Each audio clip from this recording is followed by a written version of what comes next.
Gibana-banang adunay 900 milyones ka mga iro ang anaa sa tibuok kalibutan. Kapin 23 milyones na ini anaa sa ato ang nasod nga Pilipinas. Arp! Lapas sa katunga sa mga iro nga naa sa Pilipinas o 13.11 milyones ka mga iro, mga libud suroy kun stray dogs. Lakip na ni ana ang mga stray cats, mga iro og iring nga walay kapuy-an. Rap! Meow! Mao kini ang data gikan sa PAWS kan Philippine Animal Welfare Society ni adtong 2019. Nasayod ba mo kakiboy nga kining paglaag-laag nako sa kabukiran ning dakbayan sa Sugbo? Daghan kay mga libud suroy nga iro ang ako ang masugatan. Maningkamot ko nga mapakaon sila, maningkamot ko nga mahapuhap sila para ma-feel nila nga pamilya, nga maskin pa man og iro sila, maskin pa man og hayop sila, animal sila, pero ato silang gitratar og tarong. Kay kung inyong mahinumduman sa inyong leksyon, ang ato ang mga iro aduna poy mga rights, kun animal rights. Maunang ato silang panggaon. Maskin pa man aspin, askal, bisaya ang ero, libod suroy, panggaon na to sila. Tara mga tuta sa bukid, hanggap ta og lami ang hangin. Sus, di na gini angay eksplikar ba? Kay baw kita unsa ang nindot nga benepisyo sa tuang paglakaw, sa pagsuri sa bukid, being one with nature. Kay baw kita ana. Unya, mga kakiboy, i-share ko lang ang pipila sa mga benepisyo kung mag-trek ta, mag-hike ta, mag-camp ta, natin makita nga mga iro. Unya, makapafeel ka sa mga libod suroy nga iro sa atong gugma. Unya, mauni ang mga benepisyo sa ato ang paglakaw sa bukid, pagkatkat sa bukid. Maka-improve sa mood, maka-boost sa energy, maka-reduce sa stress, makapalig-on sa tong kasing-kasing.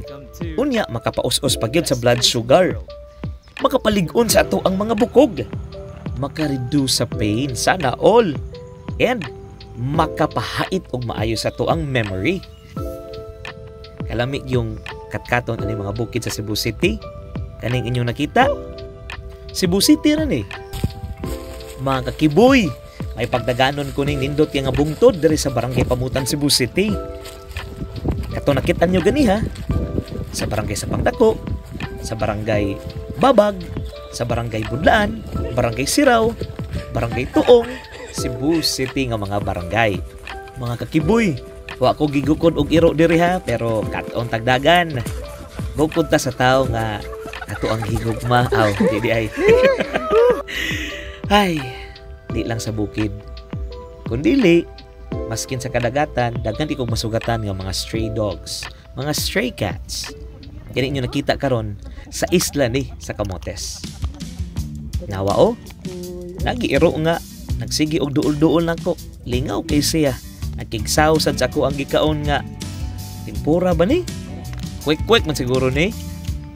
Ay nako, makalingaw gyud. Kana bang ma-realize nato kung unsa kanindot ang kinabuhi ug unsa ka lingaw ang makig-uban sa mga iro, kung unsa ka nindot ang relasyon sa tao ug iro, sa iro ug tao. Bahala ko sa tao gubot. Gitagayan bitaw ni nako usa ka iro na hapit mahubog oy iso sa pinday. Pero cheers sa atong mga kalipay sa ginagmay nga mga butang. Rap! Rap! Kaning iro o di gid palupig o kanawara. Rap! Kamo mga kakiboy, comment down kung aduna pud moy mga iro inyuhang mga alaga.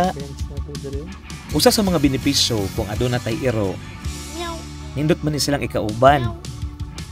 Brilliant companion ang mga iro. Akip na pud ang iring, labi na sa bukid. Lingaw kaayo, mo nang magbuhi gina sila og daghang iro. Naagin na sila yung mga itoy. Sama aning itoy o ako ang gilingaw-lingaw og duwa o akong giitsa-itsahan og pagkaon. Unya, ay, lami agid sa bukid eh. Lami giking bukid. Karelit mo anang gikan sa kakapoy sa semana sa trabaho unya mo pabukid. Balik tas iro.